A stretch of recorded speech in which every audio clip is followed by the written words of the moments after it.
Bienvenidos amigos a esta segunda semana de iniciación a la nube y sobre todo tras el cambio de nombre de aquella certificación tan famosa AZ900 o Azure Fundamental, que ahora se llama Conceptos de Nube. Bien, en esta segunda semana vamos a trabajar sobre los siguientes highlights o los puntos de vista más destacados del día. Bien, en este caso lo que vamos a hablar es componentes principales de Azure, computación, redes, almacenamiento, tipo de servicio en la nube, los principales servicios de la nube y también vamos a terminar con una pequeña implementación, ¿vale? De lo que es una cuenta de almacenamiento y un resource group. Ya veremos todo esto qué es o cómo funciona. Bien, ahora, cuanto a computación, redes, almacenamiento y demás, entraremos en las siguientes sesiones más en detalle, ¿vale? Así que sin más, comenzamos. La semana pasada os indiqué o dimos esa pequeña introducción de qué es la nube, tipos de nube, es decir, nube pública, nube privada, etcétera, etcétera. Bien, ahora vamos a bajar un poquito más de nivel y vamos a entrar en detalle de lo que es Azure o qué hay detrás de cuando nosotros empezamos a trabajar con Azure. Bien, como hemos dicho, hay computación, hay redes, almacenamiento, etcétera. Eso tiene que estar en algún sitio, eso tiene que formar parte de algo, ¿no? En esa parte, pues bien, cuando trabajamos con Azure, nosotros trabajamos con vamos a decir, un nombre que se le llama regiones y lo utilizamos para todo. ¿Pero qué es? ¿Qué hace referencia a regiones? Pues básicamente una región es un área física del globo terráqueo, es decir, del planeta, que contiene uno o más centros de datos donde se alojan los servicios de Azure. Bien, entonces cuando nosotros hablemos de regiones de Azure, nos estamos haciendo referencia a principalmente al área física dentro de un continente o incluso dentro de un país. Bien, sobre todo tema de continentes. Ahora, estos centros de datos suelen estar cerca unos de otros y a la vez suelen estar conectados con una red rápida que me va a ofrecer baja latencia. Esto significa que los datos se van a mover de manera rápida entre ellos cuando lo necesite. ¿Sí? ¿Cómo es posible esto? Porque básicamente Microsoft utiliza sistemas inteligentes para administrar aquellos recursos dentro de sus regiones, ¿vale? Dentro de cada región.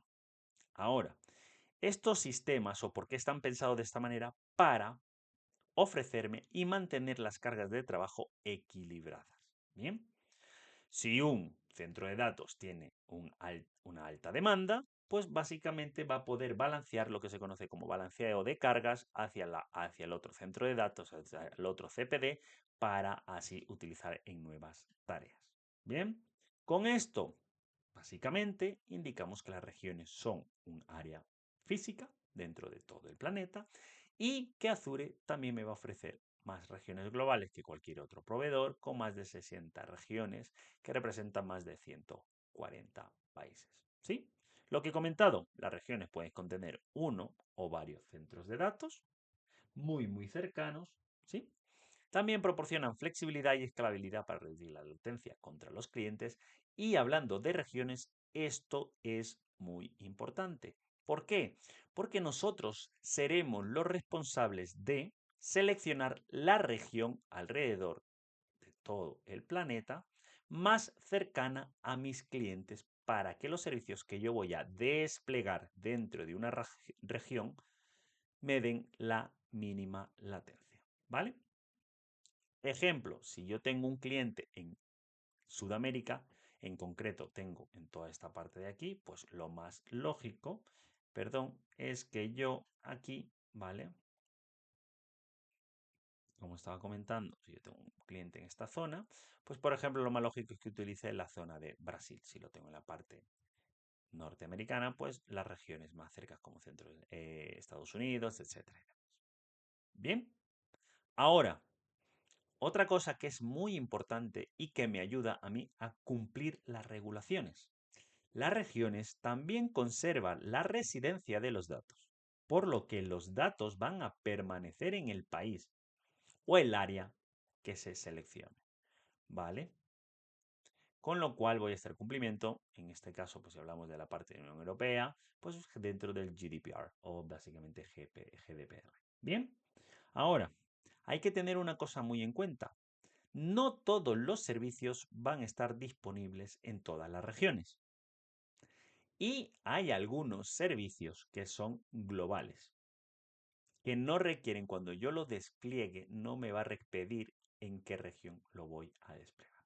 Uno de ellos son el famoso Entra ID, que ya lo veremos en las siguientes sesiones cuando hablemos de identidades. Y también puede ser, por ejemplo, uno que se conoce como Azure Traffic Manager o el tan famoso Azure DNS, que lamentablemente hace unos días, un par de semanas, si no le diré una semana atrás, tuvimos un problema. Bien, esto como regiones, pero claro, nosotros estábamos hablando o estaba indicando que dentro de cada región existen uno o varios centros de datos, como lo indicamos aquí. ¿Y por qué es eso? ¿O qué pasó? Porque gracias a eso, Microsoft Azure me va a proporcionar zonas de disponibilidad. Bien, ¿qué es una zona de disponibilidad? Son nuevamente ubicaciones físicamente, pero independientes entre sí y que van a estar alojadas dentro de una región de Azure. Bien, cada zona de disponibilidad tiene uno o varios centros de datos. Eso es importante. Y sobre todo, cada centro de datos tiene su propia energía, refrigeración y red. ¿Por qué esto es importante? Porque actúa o funcionan como un límite de aislamiento. Y yo como usuario o como empresa lo que voy a ganar es que me proporcione protección contra tiempos de inactividad debido a falla del centro de datos. Si falla uno, pues bueno, tengo estos demás, ¿vale? Vamos a decir así, si falla todo esto de aquí, etc. Bien, si una zona, porque es una zona, ¿vale? Es un conjunto de CPDs, esto es correcto, una zona falla, las otras van a seguir funcionando. Las redes, las zonas, eso es importante, la zona de disponibilidad se interconecta o se conectan entre ellas de manera independiente, de manera privada, por redes de fibra de alta velocidad. ¿Cómo voy a poder utilizarlo?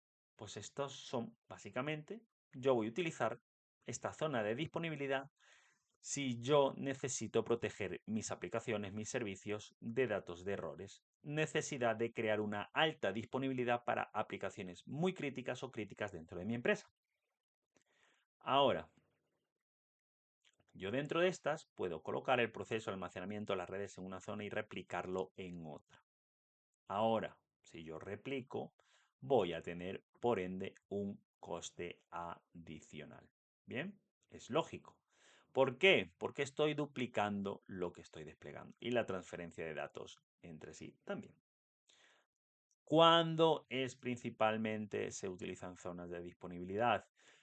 Para máquinas virtuales, discos administrados, equilibradores de carga y bases de datos. Bien, ahora, servicios zonales. También voy a poder utilizar pues, para direcciones IP y demás. Servicios con redundancia de zona.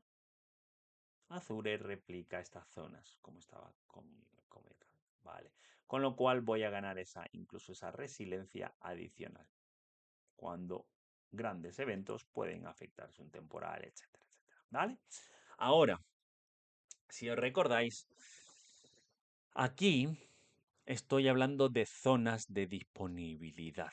Esas zonas están dentro de una misma región.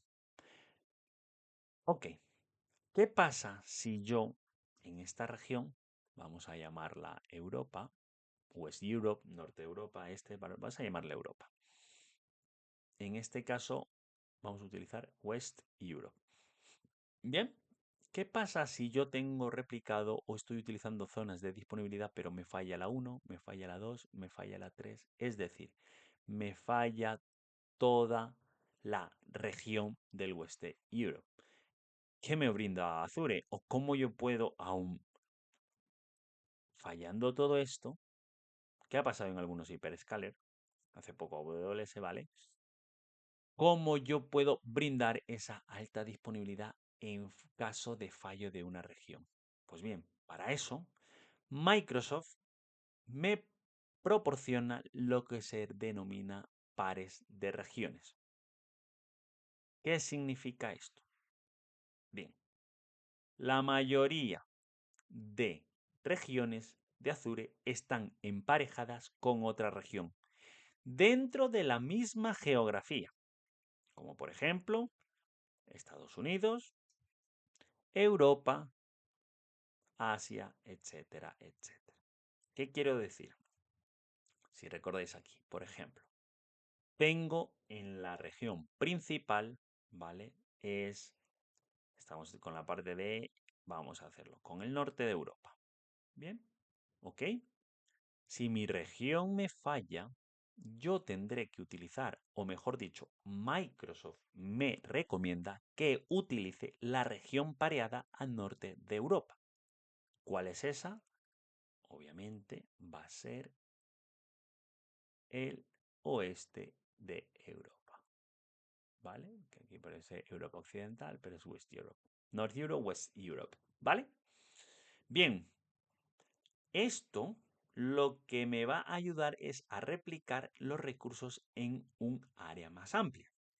Me va a dar como beneficio reducir la posibilidad de interrupciones por grandes eventos, como un desastre natural en esta región, bien, disturbios civiles, corte de energía, etcétera, etcétera, etcétera. ¿Vale? Como definición, y para comprenderlo el por qué utilizar pares de regiones, es porque cada región de Azure está vinculada con la otra región dentro de la misma geografía, Estados Unidos, Europa, Europa, ¿vale? Pero, para hacerlo a la vez segura, entre regiones, como veis aquí, van a estar separados al menos 300 millas entre ellas. Esto está diseñado para ayudar a proteger contra grandes problemas, ¿vale? No tiene sentido que esta región esté a 500 metros, a 10 kilómetros o en la misma ciudad, ¿no? Entonces, voy a poder replicar de manera automática incluso para algunos servicios. Voy también a poder hacer la recuperación antidesastres. Normalmente esto se utiliza, dejarme deciros, para la recuperación antidesastres, ¿vale? Así que es esto. Ahora, ¿por qué es importante? Porque si pasa un problema en una región, pues voy a utilizarlo. Muy importante saber que también no todos los servicios se replican de manera automática. A veces yo tengo que configurar la replicación. Una herramienta que se suele utilizar es ASR, Azure Site Recovery, para replicar. Activo pasivo, normalmente, ¿vale? Eso es contra lo que vamos a decirlo de manera general, lo que son las pares de regiones. Ahora, últimamente, durante este año, se está dando mucho hincapié a las regiones soberanas. ¿Qué es una región soberana o qué tipo de servicio debería utilizar una región soberana? Pues bien, las regiones soberanas son instancias especiales dentro de Azure que están aisladas de la nube principal de Azure, ¿vale? Pero son específicamente diseñadas para servicios gubernamentales para satisfacer las necesidades de seguridad y cumplimiento de las agencias federales, como por ejemplo Estados Unidos, gobiernos estatales, como la parte de incluso aquí España o también la parte de Alemania, ¿vale?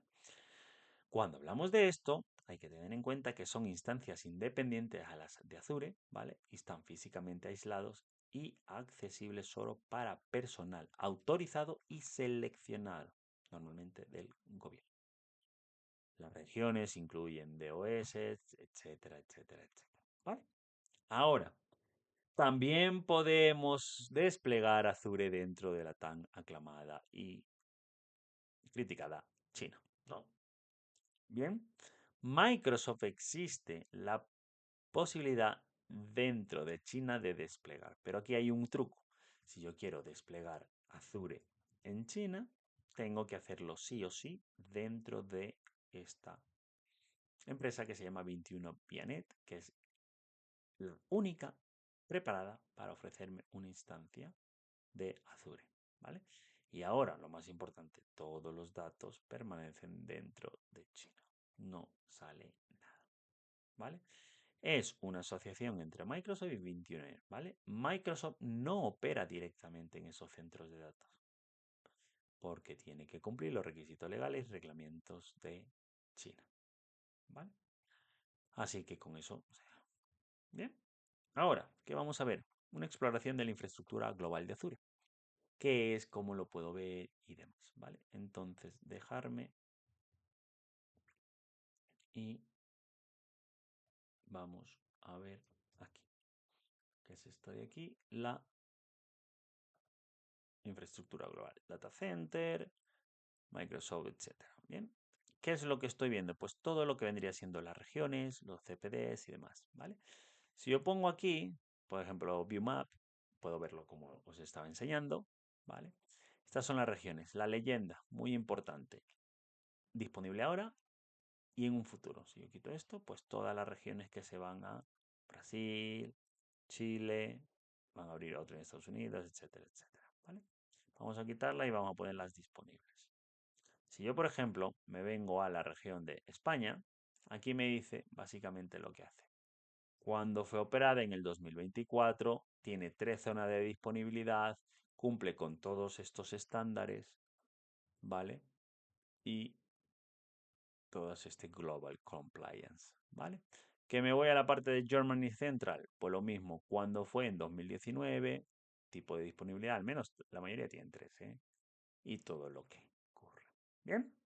Eso para que lo que sepáis, lo que viene la leyenda, el wind, el solar, etcétera, cómo está consumiendo y de qué, ¿no? Del viento, energía solar, mixta, etcétera, etcétera. Estoy viendo aquí en Bélgica, podemos pinchar aquí, lo que no nos da más información. Bien, así que a partir de aquí vamos a empezar a hablar un poquito ya de la infraestructura. Bien, para ello vamos a empezar con la infraestructura de administración dentro de Azure.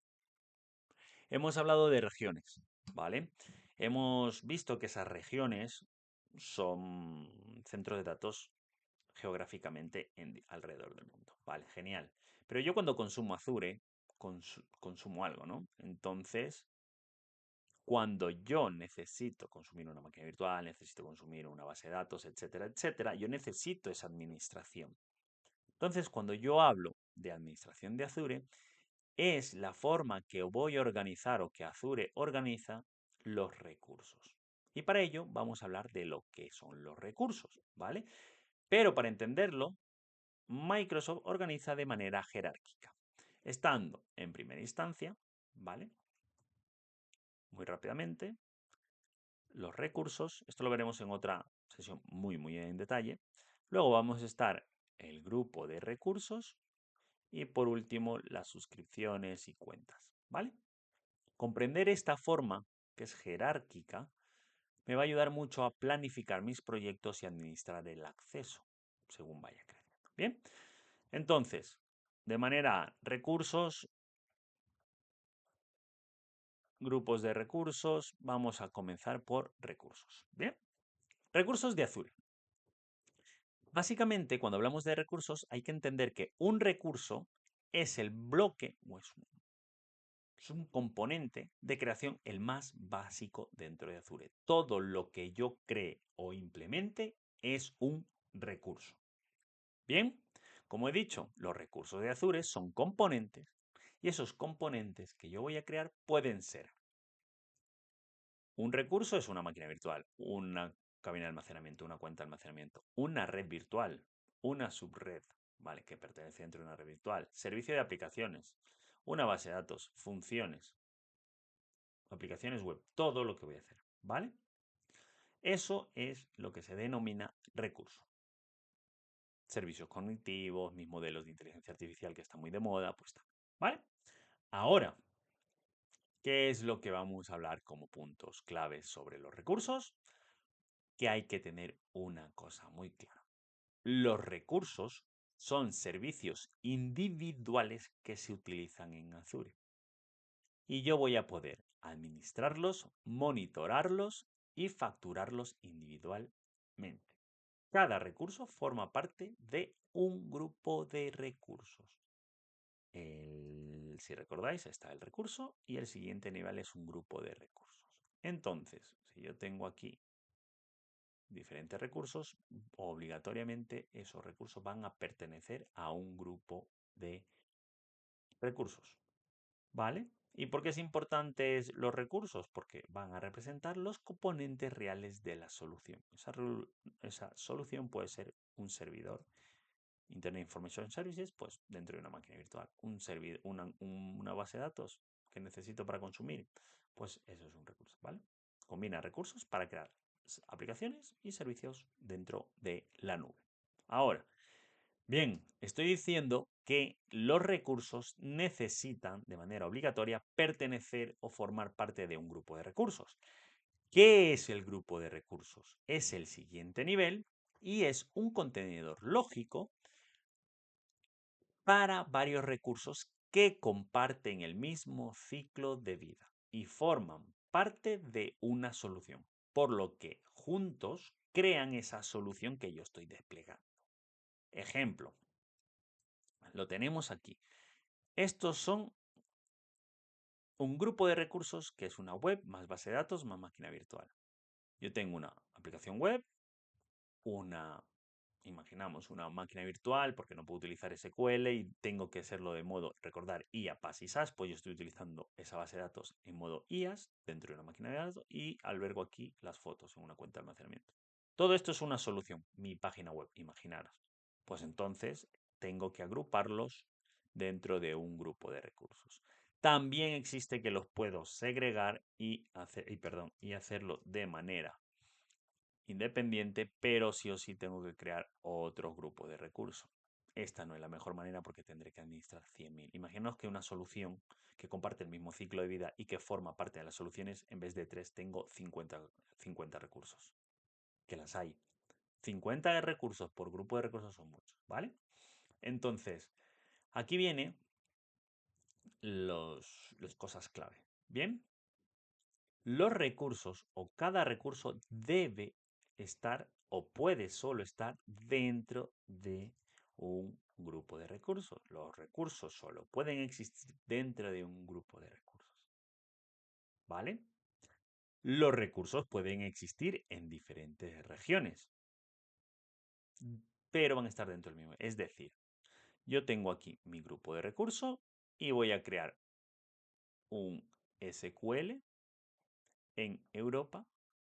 Y de repente, dentro de este mismo grupo de recursos, Resource Group, que está en Europa, voy a crear una máquina virtual y esa va a estar en Estados Unidos. Y voy a crear una cuenta de almacenamiento que va a estar en Brasil.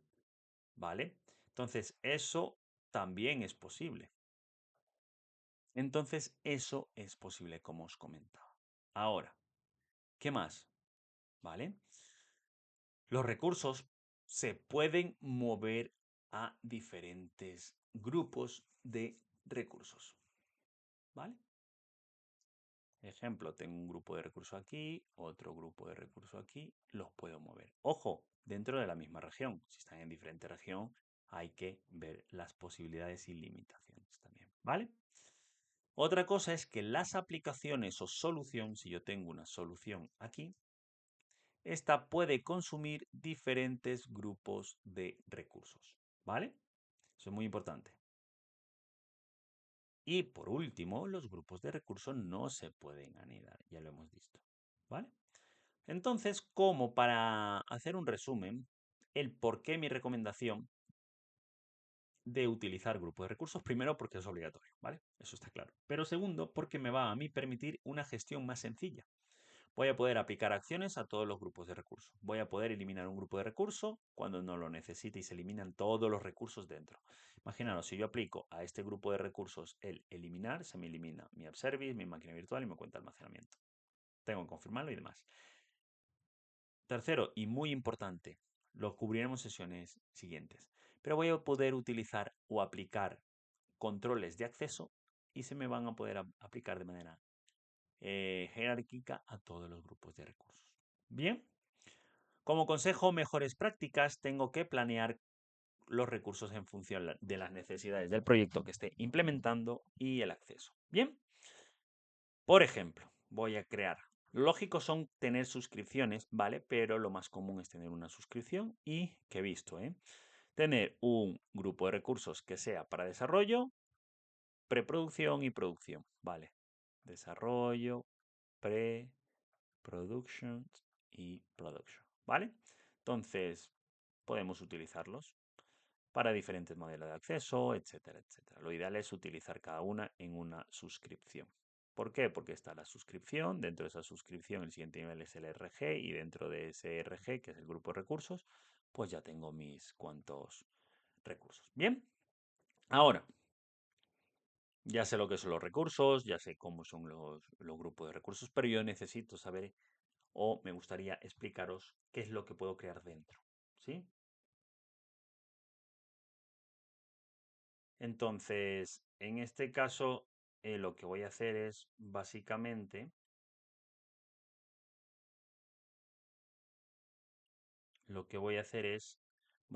explicaros lo que son los tipos de servicios dentro de Azure que podemos albergar dentro de ese grupo de recursos. Primero, cuando hablamos de tipo de recursos, son servicios, por ejemplo, de proceso en Azure. ¿Vale? Azure me proporciona diferentes tipos, como pueden ser máquinas virtuales, aplicaciones de servicios, instancias de contenedor, Azure, incluso Kubernetes y VDIs o escritorios a modo servicio. ¿Vale? Son servicios a petición o bajo demanda, que son recursos informáticos, como he comentado. ¿Vale? Entonces, todo esto lo vamos a cumplir en diferentes sesiones en profundidad, pero muy rápidamente. Puedo utilizar máquinas virtuales, que son básicamente emuladores de software de equipos físicos, una máquina. Esto es igual que en on-prem, ¿vale? Se configura de manera diferente y se maneja de manera diferente, se administra, pero es una máquina virtual, tanto en on-prem. Incluye el procesador, la memoria, etcétera, etcétera, etcétera. ¿Vale? Conjunto de escalados de máquinas. Esto es importante.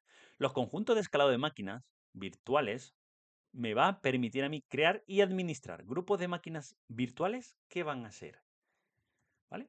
Idénticas como copias, mejor dicho, con equilibrio de carga. Entonces, los conjuntos escalados me proporcionan una oportunidad de carga equilibrada para escalar los recursos automáticamente. Por ejemplo, si yo tengo una aplicación web, crece la demanda, pues básicamente lo que hago es crecer. Que no, pues demanda, ¿vale? Entonces, ¿y qué me va a ayudar? Es que yo no voy a tener que configurar una por una las máquinas de manera manual. Azure me va a ayudar automatizando todo este proceso de manera central, ¿vale? Cuando mi carga de trabajo aumenta, pues voy a aumentar las máquinas. Cuando mi carga de trabajo o mi negocio disminuye, este recuento de máquinas virtuales pues empezará a eliminarlo, ¿vale? Entonces, mediante este escalado, pues yo lo que voy a ahorrar como beneficio es ahorrar tiempo, compensación y administración, ¿vale? Y se escala horizontalmente cuando aumente la necesidad de los recursos o escalar horizontalmente cuando la necesidad de recursos sean menores, ¿vale? Pero, ¿qué pasa? También tengo conjunto de disponibilidad. ¿Qué es esto? El conjunto de disponibilidad, a diferencia de lo que acabamos de explicar, es una manera de mantener la alta disponibilidad de mis máquinas virtuales. ¿Por qué? Porque voy a tener la capacidad de agrupar estas máquinas virtuales, ¿vale? Para que mi aplicación que alberga dentro de esta máquina virtual siempre permanezca en línea o al más tiempo posible. Durante un fault domain o incluso una actualización. ¿Por qué? Porque dentro de este yo tengo la disponibilidad de conjunto de disponibilidad para dominio de fallas o actualización de dominio. ¿Qué quiere decir esto? Cuando yo utilizo para actualización de dominio, las máquinas virtuales se agrupan para las actualizaciones y Azure actualiza el grupo a la vez para evitar esas interrupciones. Cuando tengo el dominio de falla, lo que hace es que las máquinas virtuales se agrupan por energía y red y son compartidas, ¿no? Si se produce un error en un dominio, las máquinas virtuales entre otros dominios siguen ejecutándose. Y nuevamente, ¿por qué utilizar esto? Porque me protege antifallos. Me garantiza al menos que una máquina virtual siempre va a estar disponible y lo mejor para las cargas de trabajo que necesitan alta disponibilidad. Esto es lo mejor. ¿Sí? ¿Ok? Ahora, una de las cosas que a mí cuando empecé en esto de la nube me encanta es Azure Virtual Desktop. Le tengo muchísimo cariño. Bien, es una solución a modo servicio que me va a proporcionar la virtualización de aplicaciones y escritorios basados en la nube. Un VDI, pero mayormente la carga de administración la delego en Microsoft, ¿vale? Me va a permitir ejecutar aplicaciones, me va a permitir escritorios y una de las ventajas que tiene es que yo dentro de un escritorio voy a poder utilizar lo que se denomina multisesiones dentro de una máquina virtual, albergando y sobre todo si yo tengo las correctas licencias como puede ser una business, al menos una business premium, estas máquinas o estos escritorios van a consumir unas imágenes de Windows, por ejemplo, 11, que en concreto aquí se trabaja con Windows 11 multisesión, no voy a pagar por el licenciamiento de estas máquinas a nivel del sistema operativo. Voy a pagar solamente el cómputo. Pueden acceder los usuarios desde cualquier lugar y de cualquier dispositivo, no me hace falta utilizar VPNs, etcétera, etcétera. Y básicamente es esto. Si queréis una sesión sobre esto, me lo ponéis en los comentarios y lo hacemos, incluso desplegamos. Creo que tengo por ahí algún vídeo también, ¿vale? Servicio de contenedores de Azure. Dentro de los contenedores de Azure yo tengo diferentes tipos de containerización, ¿vale? Me van a proporcionar un entorno ligero, virtualizado, que no requiere administración. Entiendo que sabemos, ¿vale? Entonces, uno de ellos son ACI, que es ACI, Azure Container Instance, que es una oferta PaaS que se ejecuta con contenedor o pod sin contenedores, ¿vale? Esta aplicación o esta implementación dentro de ACI son lo mejor cuando tenemos implementaciones simples, rápidas, ideal para cargas cortas de trabajo o que quiera tener aislada. Y obviamente voy a parar por lo que utilice. La siguiente versión, un poco más trabajada, es Azure Container Apps. Cuando yo necesito proveer una aplicación para mis microservicios y aplicaciones, ¿vale? Son nuevamente oferta PaaS, como la instancia de contenedor, y ya tengo aquí un escalado automático, puedo ser escalado, va a estar basado en el tráfico según mis aplicaciones HTTP o por eventos y es ideal para aplicaciones modernas, ¿vale? ¿Y cuándo voy a utilizar esto? Cuando me estoy acercando a Kubernetes, pero no es tan grande como para utilizar Kubernetes mi solución. Si ya es grande, me voy a AKS, Azure Kubernetes Service, que es un servicio de orquestación para contenedores, arquitecturas distribuidas y grandes. Entraremos en más detalle, ¿vale? Me proporciona funcionalidades avanzadas como equilibrador de carga, escalado, monitoreo y es perfecto para aplicaciones empresariales y soluciones de múltiples contenedores. Principales diferencias clave entre los tres. Recordar, ACI, tareas sencillas, rápidas, con básicamente un contenedor, un par de ellos. AK, plataforma administrada para servicios, microservicios y aplicaciones basadas en eventos, por ejemplo. Y acá cuando ya necesito una orquestación completa de Kubernetes. ¿Vale? Por último, otro que me gusta mucho son Azure Function, que es el serverless, que es el siguiente paso en las plataformas cuando estamos trabajando en Azure. ¿Vale? No significa que sin servidor, sino menos servidor. El código solo se ejecuta cuando se desencadena un evento, es desencadenado por un evento. Ejemplo, pues por ejemplo, una solicitud, lo más común es un HTTP request, un temporizador, una carga de archivos, etcétera, etcétera, etcétera. Ejecución basada en eventos, el código se utiliza, etcétera, ¿vale? Yo lo más importante que declaro aquí es que todo esto va a correr, perdonad, todo esto va a correr dentro de una plataforma de modo PaaS, que a mí no me interesa el sistema operativo, no me descarga el proceso, todo. Yo solamente pongo mi código y mi código corre cuando le llega un HTTP request, por ejemplo, ¿vale? Pequeña tabla de comparaciones, servidores basados, yo necesito, muy típico para migraciones, lift and shift, etcétera, etcétera. Todo esto de aquí, ¿vale? Lo dejo aquí para que os lo leáis. Tampoco vamos a ir con esta parte. Por último, si yo quiero, vamos a decir, desplegar aplicaciones, Microsoft me ofrece, que esto ya lo comentamos, una plataforma a modo servicio que se llama App Service, dentro de un App Service Plan, que es una plataforma totalmente administrada que me va a permitir alojar y configurar y desplegar y desarrollar aplicaciones web, API, backend móviles en diferentes tipos de lenguaje como son .NET, .NET Core, Node.js, Java, Python o PHP, ¿vale? Es una oferta PaaS, ¿vale? Con lo cual yo me voy a concentrar en desplegar lo que es mi aplicación, configurarla y no en los servicios que corren detrás de esto. Me ofrece alta disponibilidad, alcance global y fácil integración, obviamente, con otros servicios de Azure, porque esto es una plataforma PaaS.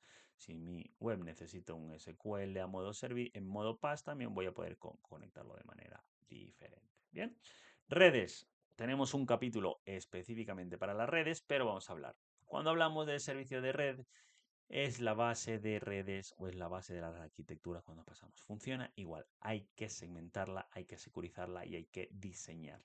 ¿Y qué me va a permitir? Pues básicamente me va a permitir que todos los recursos se comuniquen de forma segura entre sí, ya sea por internet, de manera privada, pública o con las redes locales. Me ofrece puntos finales públicos, accesible de cualquier lugar de internet, puntos de conexión privados, solo desde ciertas redes o solo desde Azure. Y también voy a tener subredes que se vinculan y se integran, ¿vale? Todo esto de aquí es importante que lo comprendamos a la hora de la gestión. ¿Sí? Bien. Siguiendo. Dentro de la red, lo más típico que vamos a utilizar, pues es una VPN. Igual que ahora. De hecho, se utiliza VPN de los podéis utilizarlo. ¿Para qué sirve la VPN? Para conectar mi entorno de Azure con mi entorno on-premise mediante el IPsec, Site-to-Site o Point-to-Site. Se usa para enviar el tráfico cifrado entre una red virtual de Azure y una ubicación local. Muy importante, cuando utilizo VPN, que tengo diferentes niveles, lo que voy a hacer es que encripto o cifro la, no me gusta la palabra encriptar, cifro la comunicación, pero esa comunicación sigue yendo a través de Internet, ¿vale? Y es muy común utilizar esto para entornos híbridos, para entornos que yo necesite transferencia segura de datos, pero tengo que hacerlo a través de Internet. Configuración rápida en cuanto si comparamos con la otra alternativa que me da de conexión de servicios de red, que es ExpressRoute. ExpressRoute es una conexión 100% privada entre mi red local y Azure. No se utiliza el Internet público, por lo que es más seguro, confiable, escalable y rápido. Es ideal para cargas de trabajo sensibles y que necesiten alta velocidad. Aquí entra una cosa muy importante que es el Partner Edge y el Customer Connection, que es básicamente y el Microsoft Edge. Yo cuando quiero consumir estoy aquí, yo necesito a un integrador, ¿vale? Y mis conexiones desde Azure, de 365 o de las redes o donde sea, van a ir por este circuito y es 100% privado. Imaginaros que es como yo tengo un cable desde mi CPD que lo conecto, cable cruzado, y me voy a el CPD de Azure y lo conecto. Y solamente lo tengo yo, ¿vale? Por último, también tengo el servicio de redes dentro, o sea, para la conexión y el networking, tengo lo que es el DNS. Hospeda dominios, ojo, hospeda dominios DNS como el famoso contoso.com, direcciones IP que lo traducen. Funciona igual, sino que aquí administramos, tenemos DNS público, DNS privado, zonas DNS, etcétera, etcétera. ¿Vale? Me va a permitir esa administración. No es necesario mantener los servidores de DNS. Es un servicio. Eso es lo importante. Es seguro, escalable, porque maneja sin ningún problema y sin despeinarse ninguna consultas o millones de consultas DNS. ¿Vale? Eso es lo importante como servicio, lo veremos.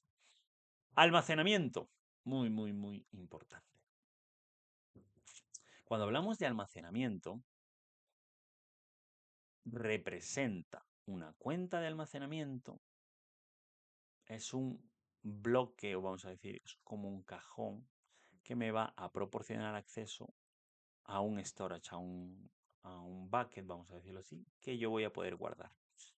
Es el contenedor, un contenedor, vamos a decirlo, es un contenedor de nivel superior para todos. Y yo puedo acceder ahí a través de Internet, a través de todo el mundo, de manera privada. Y dentro del servicio de cuenta de almacenamiento, yo, vamos a decir que es un contenedor y dentro de este contenedor yo voy a poder albergar, según el tipo de archivo, blob, archivos, tablas, discos incluso. ¿Vale? cola, etc. Utiliza el cifrado, admite firmas de acceso compartido SAS. Tenemos también, es escalable, ofrece opciones de redundancia, tanto local, zonal o geográfica. ¿Y por qué utilizarla? ¿Y por qué es importante? Ya os digo, se consume por todo. Un disco de una máquina virtual está detrás de una cuenta de almacenamiento, ¿vale? Y es la mejor manera de centralizar la gestión de todos los tipos de almacenamientos. Me va a ofrecer alta durabilidad y disponibilidad. Y también fácil integración con otros servicios en la nube. ¿Sí? Entonces, eso es lo que tenemos de cara a la administración. Bien, y hablando de la parte de durabilidad, disponibilidad, integración, vamos a hablar cómo yo puedo obtener esto, ¿no? Redundancia de almacenamiento. ¿Qué quiere decir? La redundancia significa mantener varias copias de nuestros datos para protegerlos de fallas, tanto de hardware como de desastres naturales. Entonces, Azure almacena automáticamente copias adicionales en función de la opción que yo elija. Es decir, yo le tengo que decir a Azure las copias o cómo lo quiero, vamos a decir, redundar. Bien, primero podemos tener con redundancia local, más conocido como LRS, Local Redundant, ¿vale? ¿Dónde se va a hacer? Dentro del centro de datos único en la región primaria. Y con esto, ¿vale? Voy a obtener hasta 11 nuevos. Mantiene las copias dentro de un centro de datos. Es la opción más barata, pero solo protege contra fallas de hardware. La siguiente es Zonal, que realmente sería Zonal Redundant Storage, que es redundancia, almacenamiento con redundancia de zona, que contiene dentro de las 3 zonas de disponibilidad en la región primaria. Y con eso gano otro 9, ¿vale? Esto de la durabilidad y los 9 es eso, es de cuando Microsoft nos dice, tú tienes una disponibilidad del 99,999. Esto hace referencia a estos 9, ¿vale? Eso es importantísimo saberlo y conocerlo.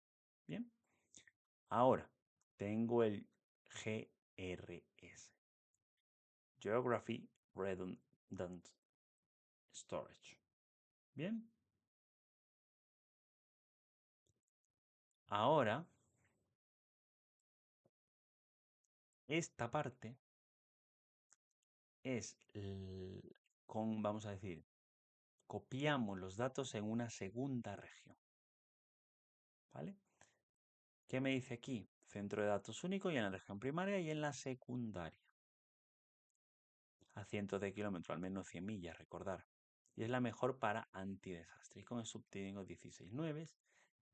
Y la última es muy importante de comprender y diferenciar, porque es lo mismo, ¿vale? Pero, ¿vale? Vamos a decirlo de alguna manera, esta R,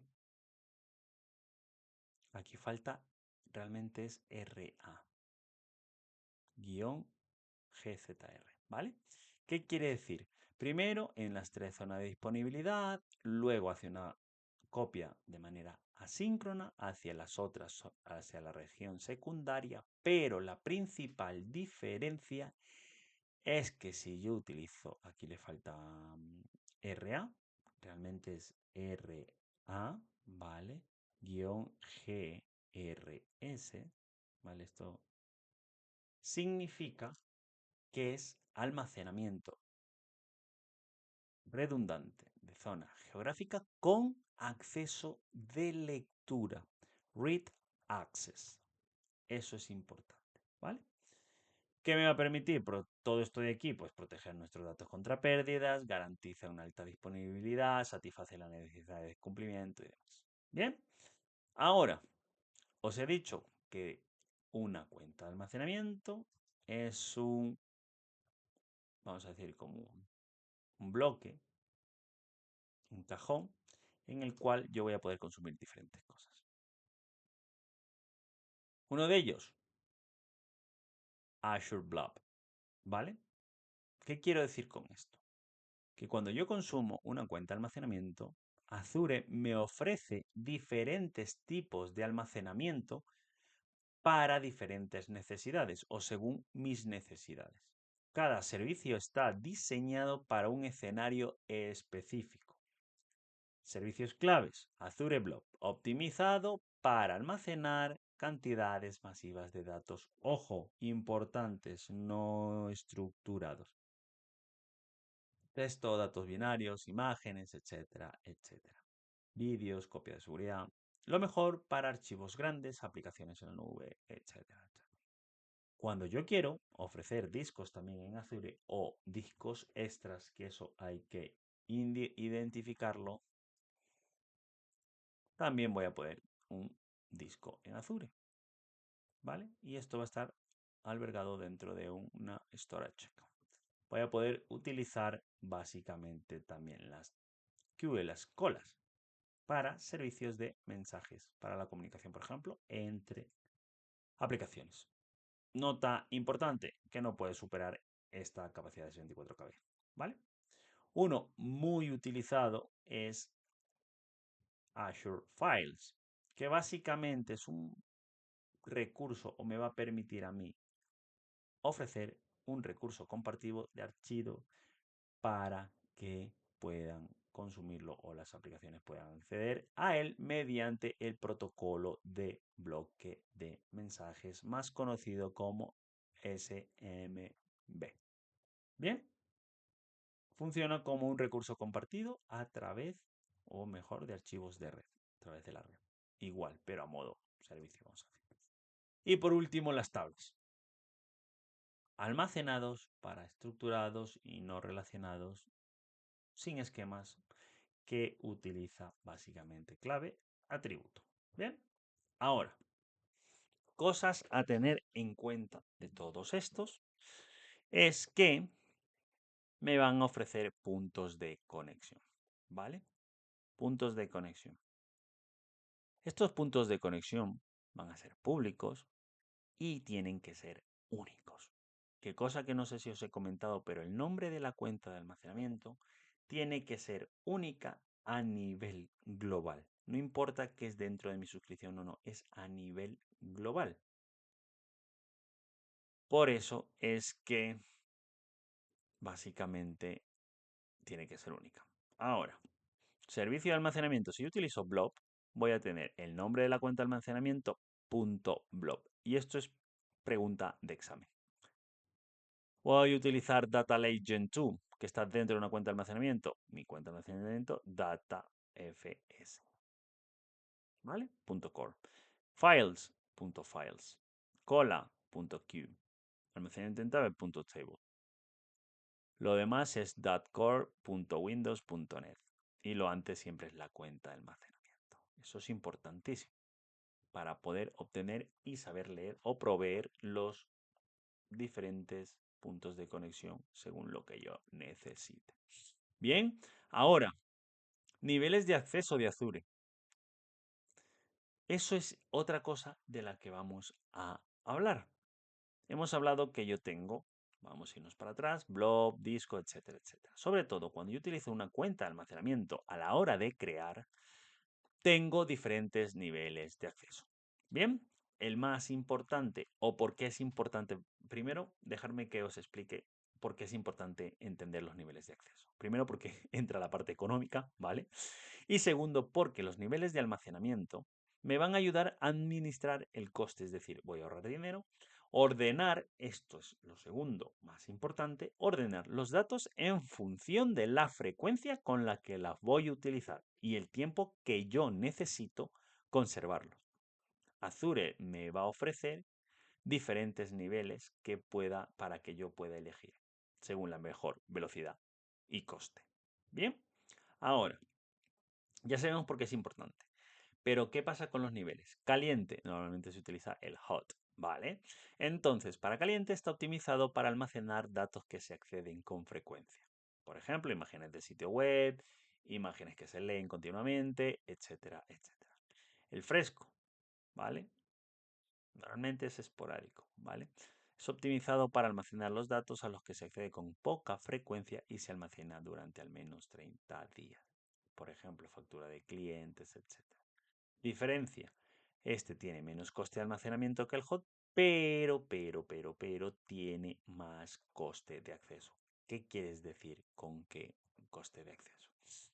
Dejarme que os explique. Cuando yo utilizo un caliente, las operaciones de lectura, operaciones de escritura, operaciones de etcétera, tiene todo esto un coste $0 o €0. ¿Ok? Cuando yo utilizo el fresco, lo que hago aquí es, básicamente, lo que yo hago aquí, básicamente es, ahorro en el coste, pero, primero, necesitan estar al menos 30 días. Si los recupero antes, pago vamos a decir, una penalización. Pero luego, las operaciones de lectura, de escritura, tienen un coste. Son muy bajas, sí, pero tienen coste, ¿vale? Ahora, ¿qué pasa con los del nivel de frío? Pasa exactamente lo mismo. Para los datos que estén en frío, son con aquellos que se accede con muy poca frecuencia y se almacenan durante al menos 90 días. ¿Vale? Por ejemplo, copia de seguridad a largo plazo. Bien, perdón. Sí, se puede utilizar también para copia de seguridad, pero bueno, ¿vale? El más pensado está el archive, el archivo, ¿vale? Pero bueno, para que lo sepáis. Son para con poca frecuencia y se almacenan durante 90 días. Tiene un coste mucho menor, pero obviamente, nuevamente, aquí pago por las operaciones. Pago por operaciones, aquí cero y aquí tiene coste y demás. Por último, el nivel de archivo. Está optimizado para almacenar datos a los que rara vez o muy raramente accedo y se almacenan, necesitan durante al menos 180 días y con requisitos de latencia flexible. ¿Por qué? Porque este tipo de almacenamiento archive es para los blob optimizado. Os explicaré, ¿vale? Si queréis en concreto, pues podemos hacer un vídeo, pero no se aplica a nivel de cuenta directamente, sino a nivel, vamos a decirlo, de blob y dentro del blob del archivo, ¿vale? Y sobre todo, el coste es muy bajo, pero yo voy a pagar por rehidratar. ¿Qué significa rehidratar? Porque esto equivale a las antiguas cintas de copias, por ejemplo, cintas de almacenamiento, cintas de copia de seguridad. Son offline. O sea, esto está desconectado. Por eso me indica aquí que necesito recursos de latencia. Entonces necesito que si está aquí, necesito que me lo pongan en un sitio donde yo pueda acceder a través del portal de Azure o demás. Y una vez que ya tengo accedido, pues básicamente voy a recuperarlo. Y por ponerme de aquí a aquí, yo pago. Y luego por reescribirlos y demás, también pago. ¿Vale? ¿Por qué es importante esto? Muy rápidamente, porque depende el tipo de acceso, voy a poder reducir o encarecer los costes de almacenamiento de los datos que yo estoy necesitando. Voy a tener o voy a poder configurar la durabilidad y disponibilidad en función de acuerdo al nivel de servicio. Todo esto de aquí tiene que estar obviamente alineado con una estrategia de almacenamiento según las necesidades y retención. Por ejemplo, facturas, al menos 5 años, 10 años, términos legales, 20 años, yo qué sé. Pues me voy a un archivo, porque a lo mejor 1 TB me cuesta 3 euros. Lo podemos ver si queréis un día en la calculadora Azure, ¿vale? Muy poco.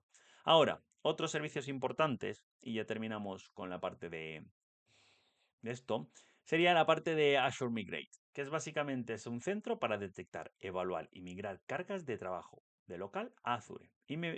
Realmente es una herramienta, ¿vale? Que a su vez me proporciona herramientas y orientación para una transición fluida a la nube, ¿vale? Es una plataforma unificada de migración. Tiene herramientas integradas independientes que me va a permitir evaluar y migrar, ¿vale? Muy rápidamente, si queréis, podemos hacer otro vídeo. Databox. Básicamente el Databox es cuando yo necesito mover una cantidad de datos muy grande, que a lo mejor por internet tardaría, pues entonces ahí utilizo Databox. ¿Qué es? Esto sí que es interesante porque es un dispositivo físico, ¿sí? Que me ayuda a mover grandes cantidades de datos hacia Azure. en lugar de enviarlos a través de Internet, como he dicho. Yo lo que hago es Microsoft, yo hago una solicitud a través del portal de Azure, Microsoft me envía literalmente un dispositivo físico a mis oficinas, lo conecto, copio todo en ese dispositivo y lo envío a Microsoft y Microsoft me lo conecta a su nube y me lo transfiere. Con lo cual tengo transferencia rápida para cantidades muy grandes, terabytes, petabytes, y cuando la velocidad es lenta, ¿vale? Los datos se cifran durante la transferencia, el envío y todo. Tengo, según mi tamaño, ¿vale? En este caso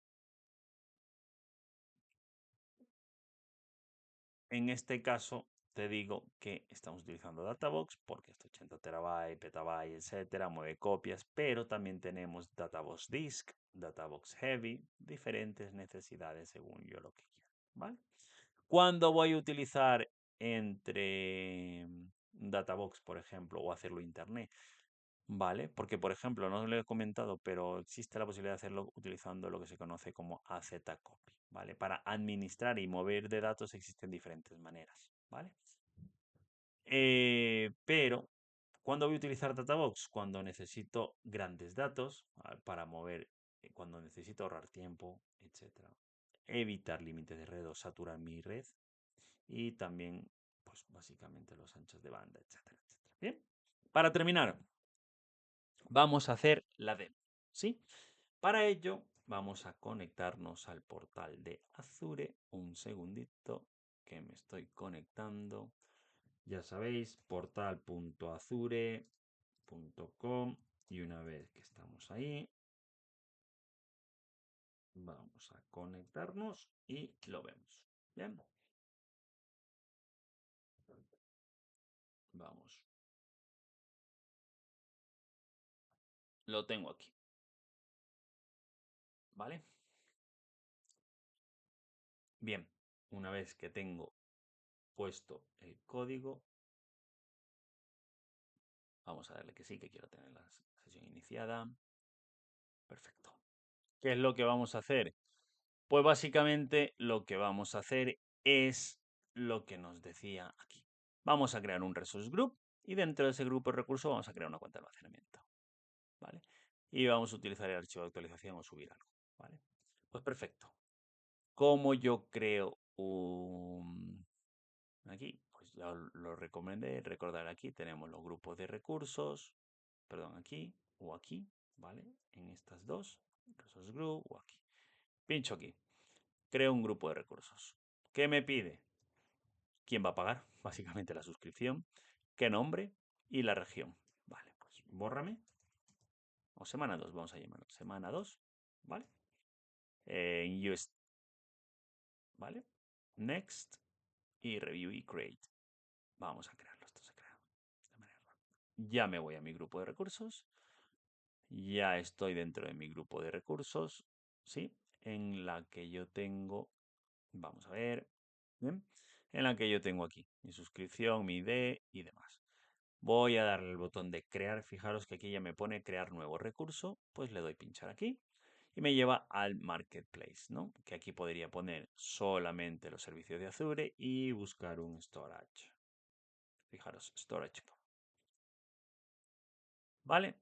Me pone aquí, tengo las diferentes, Azure Storage for Solution Sentinel, etcétera, etcétera. Lo que también puedo hacer es que poner aquí e irme a Storage. Y me va a llevar al servicio de Storage y todo lo que tengo desplegado aquí. De momento tengo uno, pues le puedo dar a crear, ¿vale? De cualquiera de las dos maneras. A mí me gusta es, me voy aquí, pongo Storage, busco dentro de Storage todas mis cuentas y aquí le doy a crear. ¿Por qué? Porque yo estoy creando. Entonces, lo que voy a hacer es, voy a coger mi, básicamente, semana 2. Y aquí ya le pongo recordar, este ya tiene que ser el último. Bórrame. Fijaros que me va a decir que ya está en uso. No está en uso, fijaros. Qué bueno. ¿Vale? La región donde yo quiero. También puedes poner en Extended Zone, que son básicamente para verlo. Fijaros aquí lo que me dice. Más protección, etcétera, etcétera. Obviamente pagamos. Performance. Fijaros, esto es a nivel de cuenta. ¿Qué quiere decir esto? El estándar, la diferencia entre el estándar y la premium es cuando yo necesito menos latencia. Básicamente yo trabajo con IOPS. input output per second, ¿vale? Entonces, en base a esto, lo que hago. Premium, y ya te dice, oye, vale, tú dentro del Premium, ¿qué vas a utilizar? ¿No? Como te lo optimizo mejor. En el estándar, pues te dice todo. Redundancia, lo que hemos dicho. Si os recordáis es LRS, GRS, ZRS y GZRS, ¿vale? En este caso, pagamos, bla, bla, bla, os lo pone aquí. De momento lo dejamos por defecto, pero es que sepáis que seguridad, networking, puedo utilizarlo aquí. Me voy a parar un poquito, ya que puedo utilizarla por Public Access, DSTD o con un perímetro. Y luego, dentro de las public, ¿desde dónde? O en concreto una red virtual. Vamos a darle Review el Create de momento. Otra cosa, perdonar, ya que estamos, es el Data Protection. Aquí tengo el Enable Soft Delete for Blob. ¿Qué es eso? Básicamente lo que me dice es como una mini copia de seguridad, ¿vale? ¿Y durante qué días? ¿Pero para qué? Para los blob, para los containers y los file share. Para las otras cosas no, ¿vale? Y también puedo utilizar los point in time restore, ¿vale? Todo esto de aquí, si lo activáis, obviamente, pues vais a pagar. Porque básicamente lo que hace es duplicar, ¿no? Y si quieres tracking, etcétera, etcétera, ¿vale? Bueno, vamos a darle a crear, porque tampoco ya me quiero extender mucho más. Recuerda que estas son secciones, entre comillas, introductorias, pero sí que como que también os sirva para presentaros incluso para la certificación, ¿vale? Entonces, se está desplegando. Una vez que termine, vamos a continuar. Bien, ya lo tengo desplegado. Pues mira, tu deploy está completo. Pues vamos al Go to the Resource. Y aquí lo que me dice, fijaros, Default Access Tier Hot, lo que os he explicado. Si pincho, ¿vale? Me va a decir, oye, ¿cuál es el que tú quieres? ¿El hot, cool o cooled? ¿Vale? Entonces, eso también, performance, etcétera, etcétera, etcétera. Bien, ya hemos creado. Ahora, ¿cómo yo puedo acceder? Genial. En la parte izquierda, yo tengo aquí una cosa que se llama Storage Browser, que es básicamente para ver, para mover los archivos, para migrar, etcétera, etcétera, etcétera. La mejor manera, si dais aquí, ponéis upload, ¿vale? Pero, a mí lo que me gusta es para que lo comprendamos mejor, ¿vale? Dentro de Data Storage, aquí. Yo estoy utilizando una cuenta de almacenamiento, pero esa cuenta de almacenamiento tiene los tipos de datos. Container, file, queue, table. Entonces, dentro de Data Storage yo voy a pintar container. Dentro de container yo voy a añadir un container, ¿vale? Para verlo de una mejor manera, también incluso con el Storage Browser se ve y te dice cuántos tienes. Block container, añadir un contenedor, etcétera, ¿vale? Contenedor. Añado un contenedor mío, ¿vale? Está privado. No puedo acceder yo a esto. Creado, ¿vale? Fijaros, access policy, edit access level, si cambio el level, container, anonymous read access for blob, no, read for container and blob. Vamos a darle aquí. Te dice, oye, block it because it's disabled on your storage account. ¿Qué me está diciendo aquí? Que en mi cuenta de almacenamiento no está disponible esa capacidad. Por seguridad también me lo elimina, ¿vale? Pero bueno, ahora ya lo tenemos aquí. Y yo tengo la opción de subir. Yo puedo subir exactamente aquí o dentro de mi contenedor. Añadir un directorio que sería una carpeta. Le doy a upload y por ejemplo, yo voy a subir. Aquí tengo este. Que dice bórrame. Ya lo tengo. El tipo de blob. El acceso. Fijaros que aquí sí que me permite a nivel de blob. Tengo hot, cool, cooled, archive. ¿Vale? Pues en este caso hot. Usar encriptación por defecto. Perfecto. Y me pone que ya está. Copy URL. Si yo me voy aquí y le pincho aquí, me va a decir, oye, public access is not permitted in your storage account. Bla, bla, bla. ¿Por qué? Porque básicamente esta cuenta de almacenamiento tiene una seguridad y un networking que yo puedo acceder. Private endpoint, si os recordáis, pues puedo crear un private endpoint, ¿vale? Manage, enable, etcétera, etcétera. Bien, sin más. Así que hemos visto cómo subir, que es una cuenta de almacenamiento. No quiero entrar en mucho detalle, entraremos en las diferentes sesiones, pero sí que me gustaría, la verdad, que me dejéis en los comentarios qué os ha parecido, si queréis indagar o que entremos en detalle sobre algo más, también.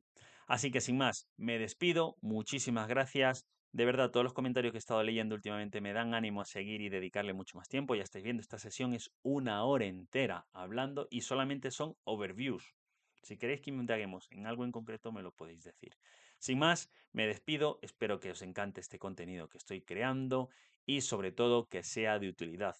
Por favor, no olvidéis que esto lo hacemos porque nos gusta, lo hago porque me encanta mostrar y compartir conocimiento. Así que explotar el botoncito de me gusta, que es lo que más ánimo me da. Un saludo y nos vemos en el próximo capítulo. Hasta luego.